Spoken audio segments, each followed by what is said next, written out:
the history of Western philosophy begins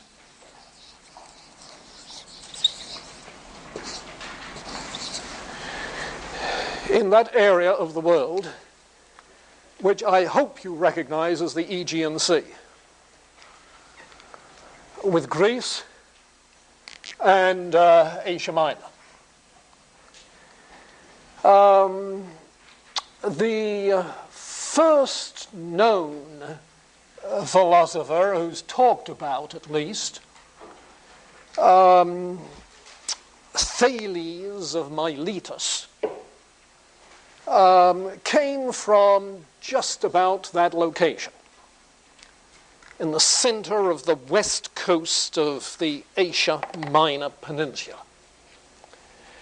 In other words, the Greek colonies scattered around the Aegean. Now, a question that one usually starts with is, how do you account then for the rise of Western philosophy? There in the Aegean area in ancient Greece. And there are several lines of explanation which are important. One is, of course, that it stands at the crossroads between East and West, where traditional ideas would be challenged by the interaction with Eastern culture, simply because of the way in which the trade routes came through Asia Minor and down the Meander Valley. The river meanders down to the sea, so this is the Meander Valley there, and the trade routes come that way. So, all right, cross-cultural stimulation led to the asking of some basic questions. A second thing that is emphasized a great deal, and I think appropriately, is that the early Greek philosophers were really pre-scientific scientists. They were asking questions about the natural world, about the natural order, about the natural processes. They raised questions about basic elements. What basic element or elements underlie all of the rich furniture of the heavens and the earth that we see? What are the causal processes that account for the variation of things and the changes that occur? That sort of question. Early philosophy of nature, primitive cosmology, questions about the origin of the cosmos as we know it began to arise. And you could see how they could be connected with the differences between East and West and the stimulation that comes with the mythology of the two interacting and coming into some degree of conflict. But there is a third feature that is tremendously important, and I think, I've come to think increasingly, of particular importance. The earlier Greek poets, dramatists, had the conviction that the cosmic order which we observe in nature is also a moral order. A notion of cosmic justice is something that surfaces among some of those early literary figures. In between the Odyssey and the Iliad, it begins to appear. In Hesiod, it's explicit. In Aeschylus and Sophocles, it's present. So that the question is whether there is an order to the cosmos that includes a moral order. If this is a moral universe, how do we explain that fact? So then we have really two philosophical lines of thought in accounting for the origin of Greek philosophy here. One that focuses simply on reflection about the physical cosmos, and the other about reflection on the moral order which they believed to exist in the processes of nature. So what I want to do today is to focus on the first of these, their attention to the physical order, and then next time to turn our attention to the moral order. Take a look at that. Okay? Now, with that in mind, take a look at the outline that I've just given you of the pre-Socratic philosophers, those prior to Socrates. You notice I've grouped them,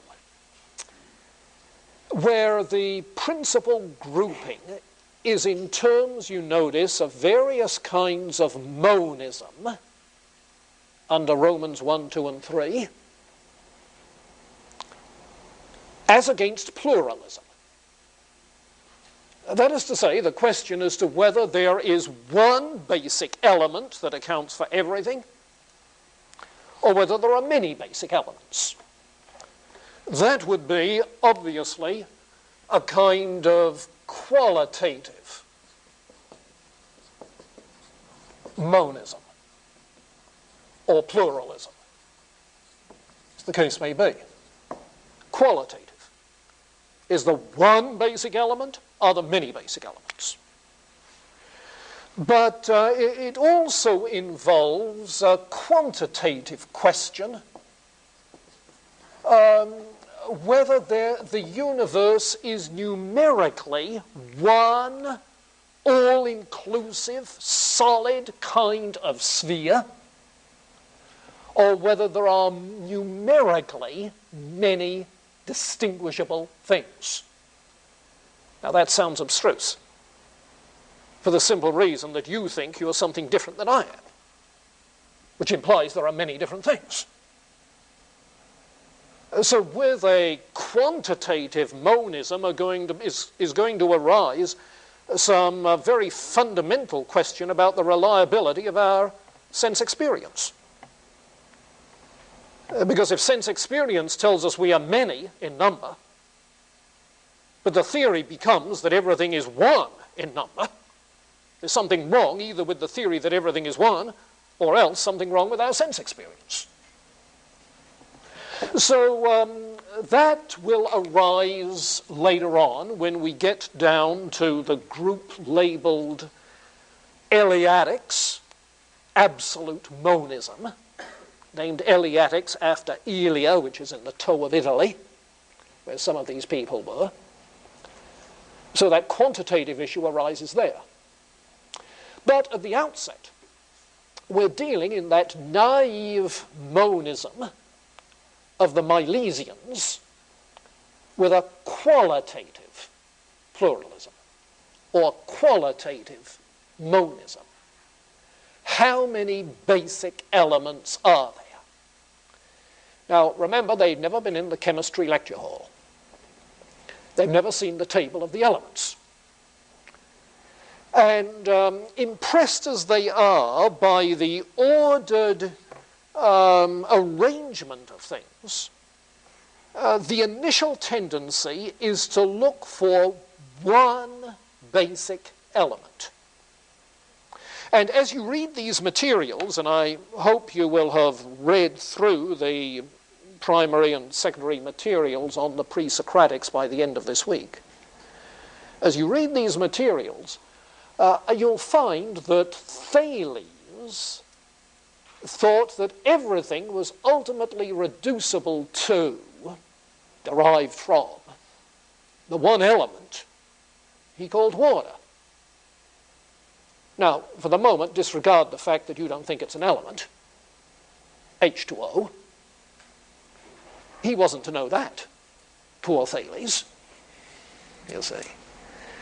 It still sounds like rather a wild hypothesis. Everything composed of water? Well, wait a minute.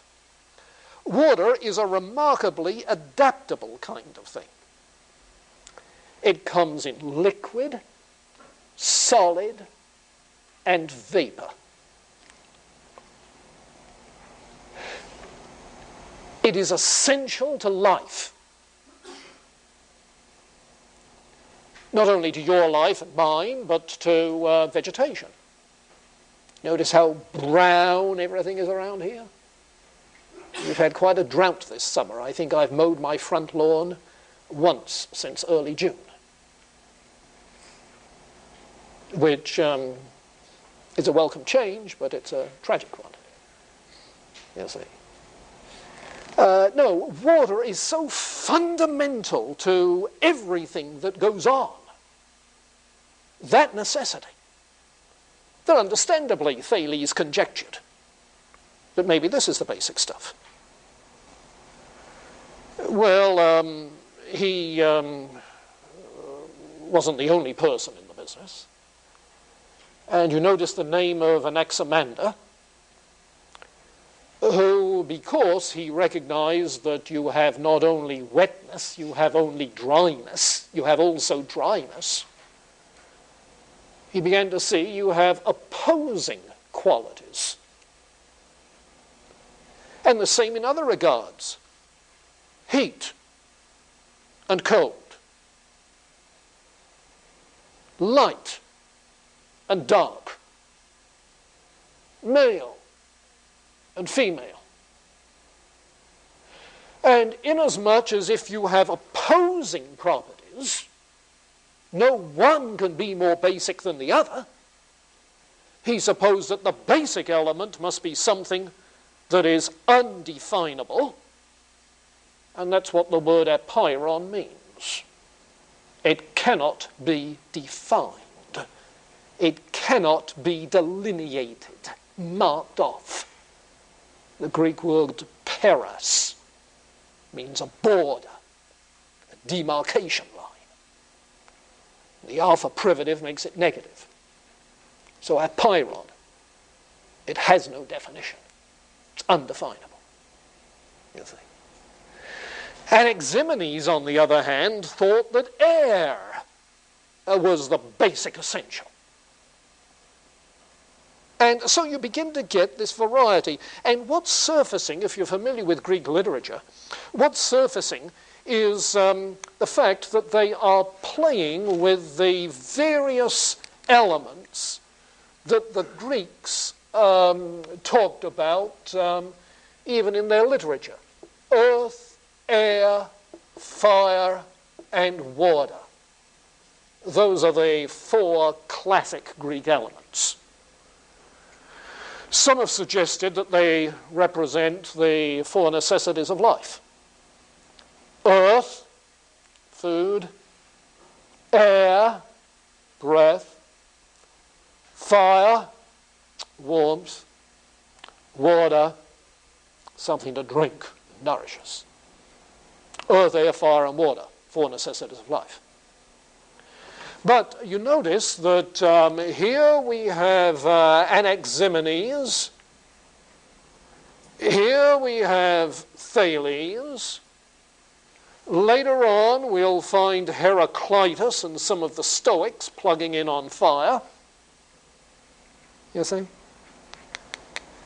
In other words, in terms of the elements as they conceived them, the elements with which they were familiar, which one of these is most basic? Or is it none of these? As Anaximander supposed. Well, the Milesians were asking these rather simple questions. Processes of change, they thought, could be explained in the case of air with condensation, which produces moisture. You see? So there are all sorts of possibilities in these proposals. On the other hand, Pythagoras and Heraclitus. Incidentally, that's the Pythagoras you meet in mathematics. The mathematician that produced what becomes known as Pythagoras' theorem, that the square on the hypotenuse of a right-angled triangle is equal to the sum of the squares on the other two sides. Remember that Pythagoras? Okay. Pythagoras and Heraclitus, seemingly independently of each other, in the late 6th century, that's to say before 500, in the late 6th century, were saying that there is to nature, as it were, two sides, each of which is equally important. A double aspect theory. Now, you can get perhaps a rough idea of what I mean by double aspect if you consider the question about an object that's almost becoming rare in this culture, a saucer. You know, this is the age of mugs rather than delicate English china with teacups and saucers. But at least you know the shape of a saucer. Is a saucer concave or convex? Yes. From one point of view, looking down on it from above, it's concave. From the other point of view, looking up at it as somebody carries it along, it's convex. Two aspects to it. So to say that a saucer is both concave and convex is to talk about the double aspect nature of the saucer. Okay? Now, what Pythagoras and Heraclitus are impressed with is that there are two aspects to everything in nature. On the one hand, everything seems to be in a process of change. On the other hand, there is order, what we call uniformity of nature, predictability. You see? Oh yes, to think of that change, Heraclitus suggested that the basic element is like fire. You know, fire is always changing. Have you noticed sitting around a fireplace in the winter, you get sort of mesmerized by the flickering flames that are always changing? You see? It's almost hard to concentrate on reading philosophy around a fire for that reason. Constant change, you see. Yet, on the other hand, this is an ordered universe. There's regularity. You know how certain kinds of wood will burn, and when they're wet, how they won't. So you have both change and order. Change and order. And Pythagoras and Heraclitus, independently of each other, tried to talk about precisely that.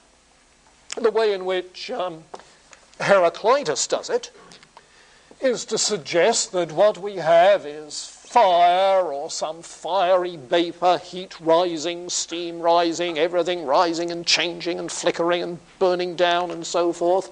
Fire, plus some sort of intelligible, traceable order that he calls logos. Now, you've run across that word before. That's the word that the Apostle John is going to use in the first line of his gospel. In the beginning was the Word, he's in archein hologos. In the beginning, the logos.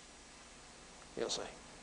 This is where it first begins to appear in Greek thought. And John later adapts a Greek conception in the light of Hebrew conceptions to his purposes. Watch it.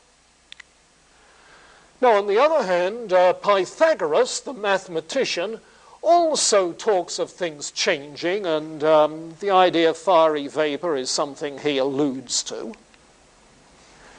But instead of talking of logos, what he talks about is a kind of mathematical order to things. A mathematical order to things. So that you can represent all sorts of different shapes numerically, you see. This is a mathematical kind of universe, where you can trace out the mathematical order. This is why he was interested in geometry, you see. So you have these two, emphasizing that there is an orderedness to nature for all the processes of change. And, footnote, in anticipation of the theme next time, that means that amidst all of life's change, we should live a rationally ordered life. You see?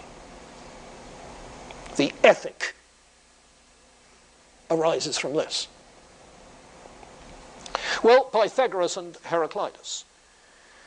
On the other hand, when you get to the Eleatics, they want absolutely no pluralism, no discrimination of two aspects, no world of change. And Parmenides, in very forthright fashion, declares that change is illusory. Plurality is illusory. Physical motion is illusory. The senses are simply the way of illusion. If you want the way of truth, you have to think in abstraction from all of the senses. Think abstractly. And if you want to see more of what is meant by thinking abstractly, well, you can read the Parmenides selections in the Kaufmann Anthology. But give attention to Zeno, because Zeno tried to make the case for this absolute monism by posing paradoxes.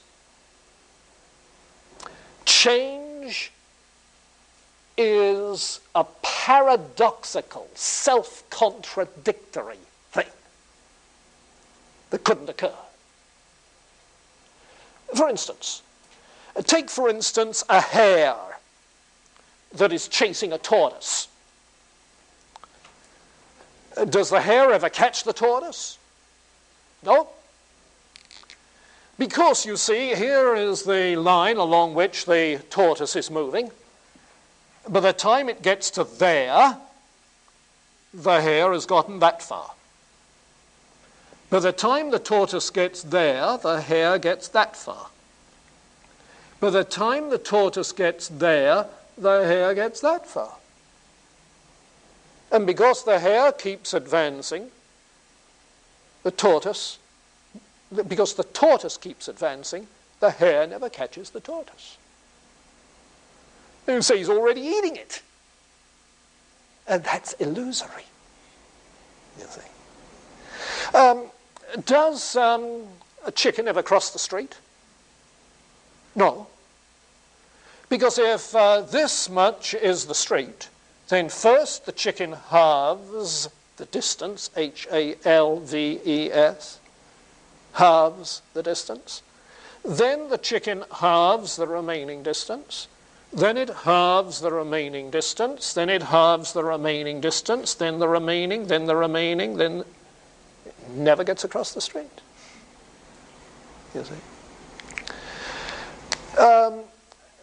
Millet seeds were regarded as the smallest seeds that there are. Millet seeds. Now, to show the paradoxical nature of pluralism, Zeno poses this. How much sound would one millet seed make if you drop it? No sound.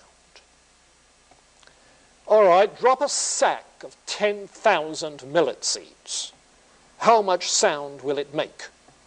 0 times 10,000, which is zilch. No sound. But you heard the third. Illusion. Rationally, it's impossible. The way of illusion is the way of the senses. The plurality of things that we see are illusory as plurality. Processes of change and motion are illusory. From a strictly logical standpoint, there can be no change, no plurality. Now, I don't think that there has ever developed a school of thought known as Zenoism or Parmenideism, because those people represent sort of a logical terminus that nobody wants to follow them to. It's one thing to say that the senses are sometimes illusory. It's one thing to say that sense perception is relative and changing. Sure, and we'll find lots of people, Plato and so on and so forth, say that. But to say that they are completely illusory, well, if you say that, why would you say it? To whom would you say it? And why utter any sound in saying it, if that position is correct? Why even record what Zeno and Parmenides said, if that position is correct? It's self-defeating, you see. But the point is, not the position that they came up with, but the kinds of issues they're posing, you see. What does it mean to say that everything is one whole, that this is a universe? Well, presumably it doesn't mean what Parmenides thought it meant.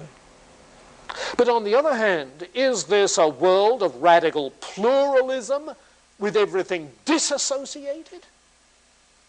Radical individualism in an anarchistic kind of cosmos with no law and order? You see? In effect, what the Presocratics did for us was to pose the issues. And very often it's far more important what question surfaces than what answers surface. You see? It certainly is with these people. Well, when you get to the pluralists, you might say this is a breath of fresh air. Because here you have people, Empedocles, Anaxagoras, Democritus, who see a multitude of different things. Empedocles, in fact, picks up on all four: earth, air, fire, and water. All four elements. And in order to explain the kind of process that's involved, he comes up with some sort of a cyclical view of cosmic history. You see, seeing things going that way with integration and disintegration of the elements all the way through the history of the cosmos. But the four basic elements. Anaxagoras, on the other hand, thinks there must be basic elements of every kind of qualitative thing, no matter how different. He calls them seeds. So your body will have seeds of bone, seeds of skin, seeds of flesh, seeds of blood, seeds of muscle, seeds of hair, so on and so forth.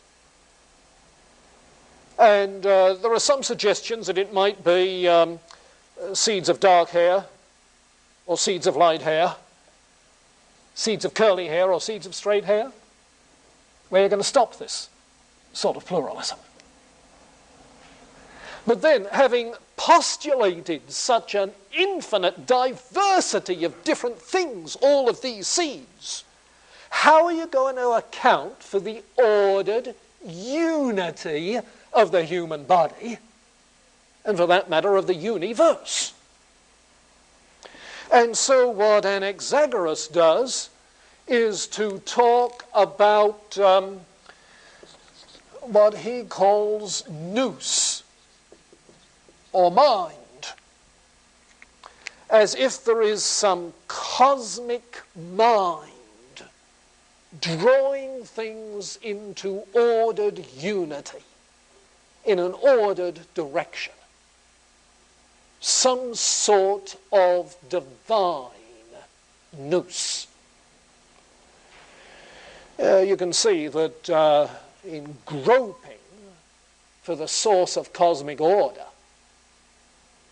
they're groping towards some concept of a supreme being, you'll see.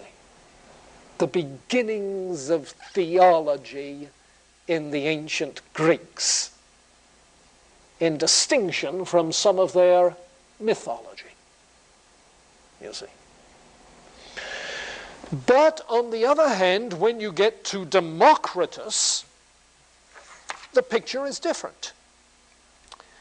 Because while Empedocles and Anaxagoras were qualitative pluralists, okay, qualitative pluralists, Democritus is a qualitative monist.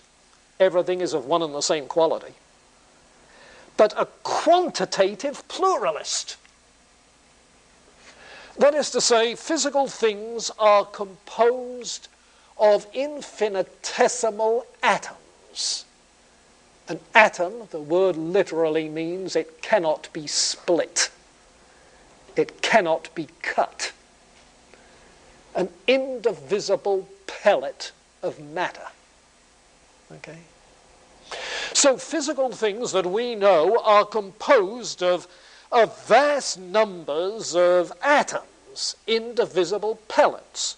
And the qualitative differences between cats and cabbages and cauliflowers and kings, you see, the qualitative differences are due to the combinations of atoms producing those qualitative differences. Different combinations for a king than a cauliflower. Now, the idea is that the atoms come in different shapes and whirling around in some sort of cosmic vortex, natural kind of motion, whirling around in this cosmic vortex, collide, hook onto each other, combine so larger aggregates form. And as a result of sheer chance, mechanical processes, the whole body of things in heaven and earth has been formed over the course of history. So what you get then in these last people is particularly interesting, because whereas Anaxagoras is suggesting a teleological explanation. A teleological explanation. That is to say, there is this cosmic mind that orders things in these intelligible ways. Okay? On the other hand, Democritus has a purely mechanistic explanation. Has a purely mechanistic explanation. Blind forces combining by chance to produce the kinds of conglomerates that make up the cosmos. It's as if somebody took a whole bundle and bundles and bundles of individual letters and whirled them round long enough, and out came the Sunday edition of the Chicago Tribune. You see, that sort of explanation, the sheer chance. But obviously, here you have two philosophers heading in vastly different directions. You see? A mechanistic kind of materialism in which nothing exists but material atoms being moved by chance forces.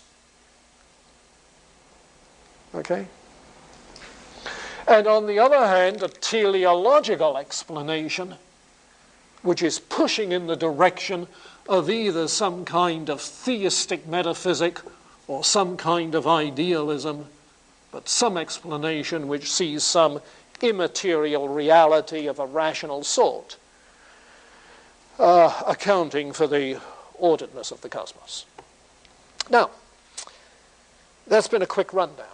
And before I pick up and pull some threads together, let me pause. Did you get the story?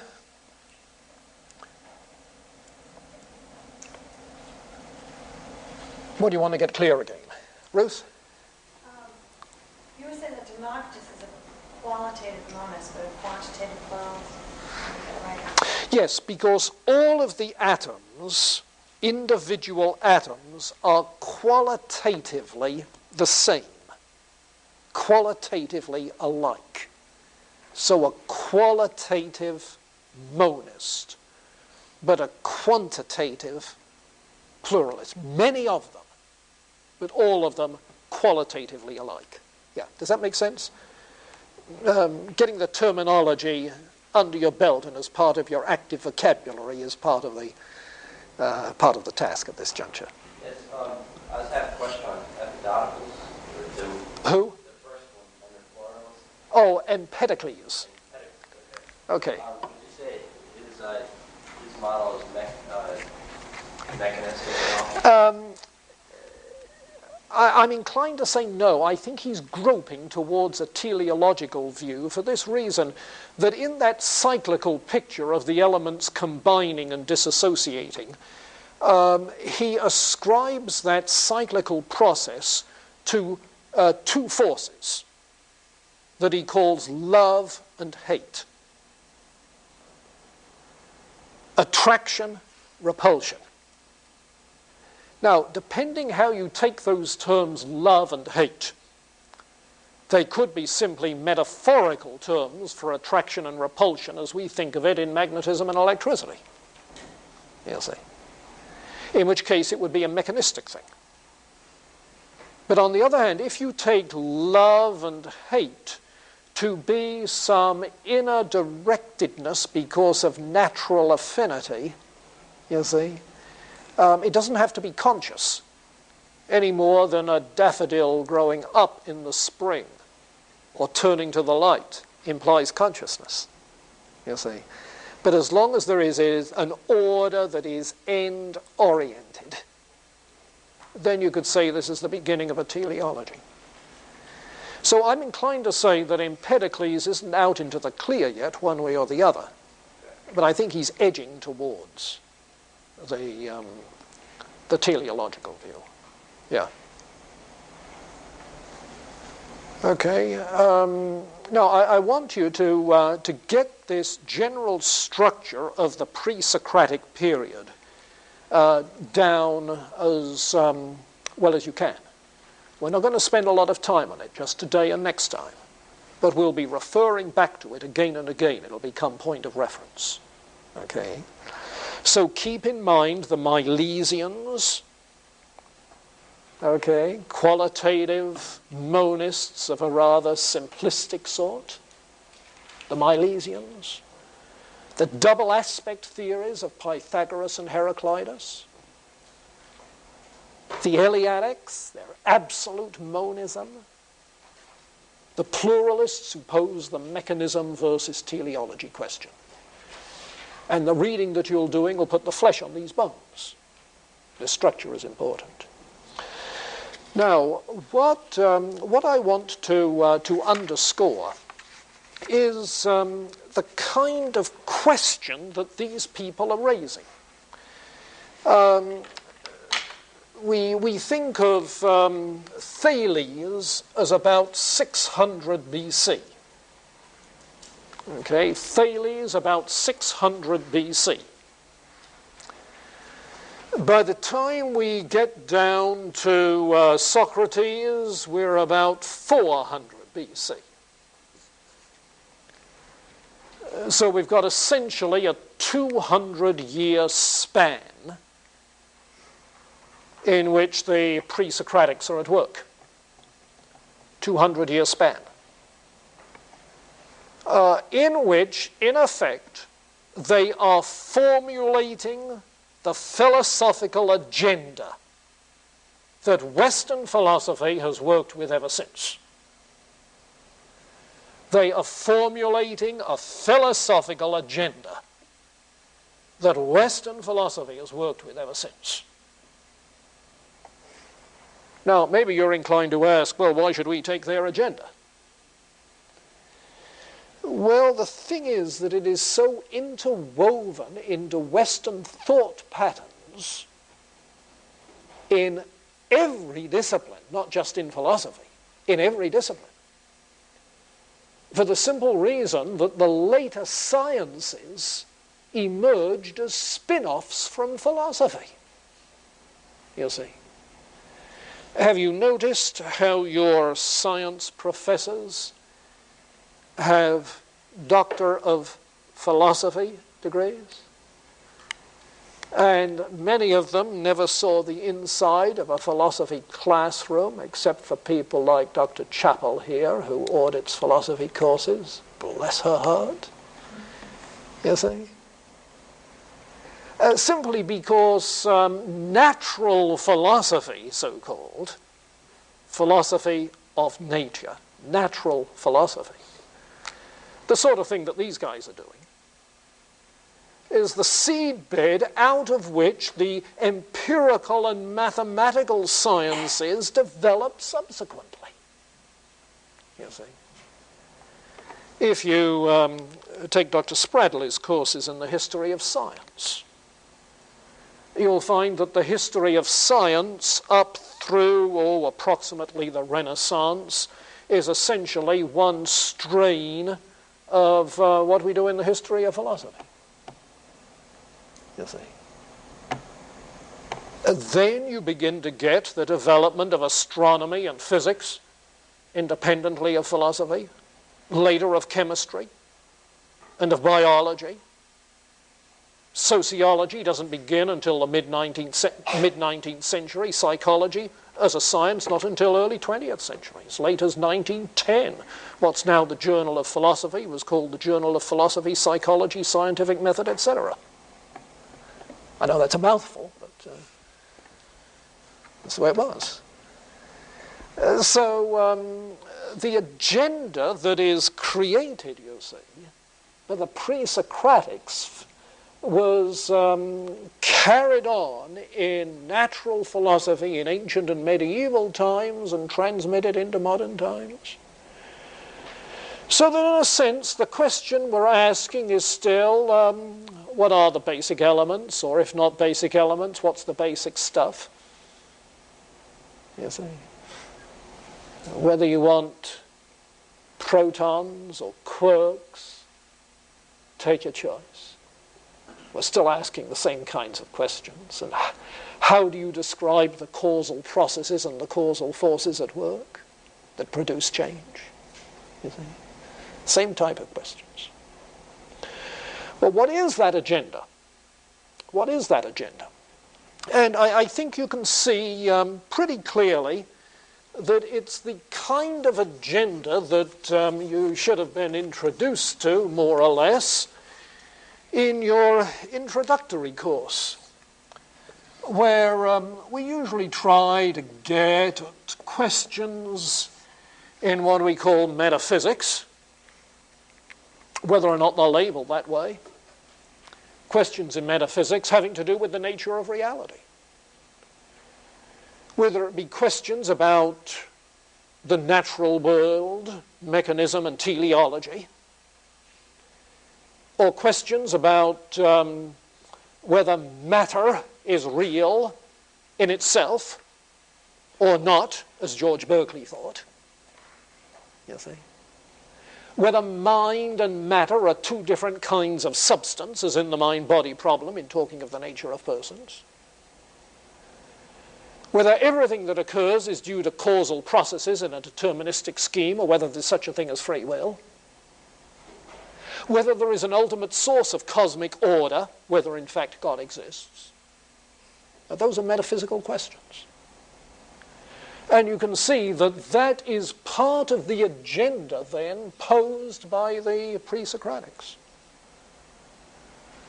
Now, I've also suggested that, secondly, there is a further agenda under the surface in epistemology, theory of knowledge, you see, where you find there are some of these ancients who are thoroughgoing empiricists saying all that we know comes from sense experience.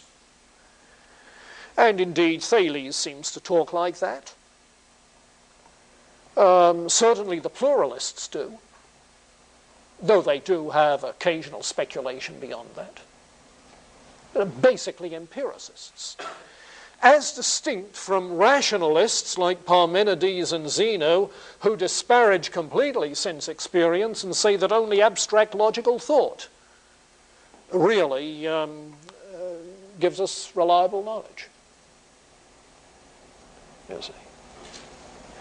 And so epistemological questions are posed about how we know just how reliable is experience, just to what extent can abstract rational thought provide knowledge, how are these two related? You see, that agenda. Thirdly, there is an agenda about ethics and about society, if you like, social philosophy. Because as I hinted, both Pythagoras and Heraclitus maintain that if this is a rationally ordered universe, then we should live rationally ordered lives if we want to fit into the universe, want to find our place, you see. And even Democritus suggests that a life guided by reason is of value in a mechanistic, materialistic universe. How come? Well, these blind forces cause pleasure and pain. So if you gain enough understanding of the causal processes and guide your life by what you know of the causal processes, you can then minimize the pain and pursue the pleasure. But that takes a rationally guided life. So out of these positions flow ethical positions. What is the good life? And what do we have to do to pursue it? You see. So this whole agenda of Western philosophy then seems to be implied, spelled out, at least in its basic terms, by these Presocratics.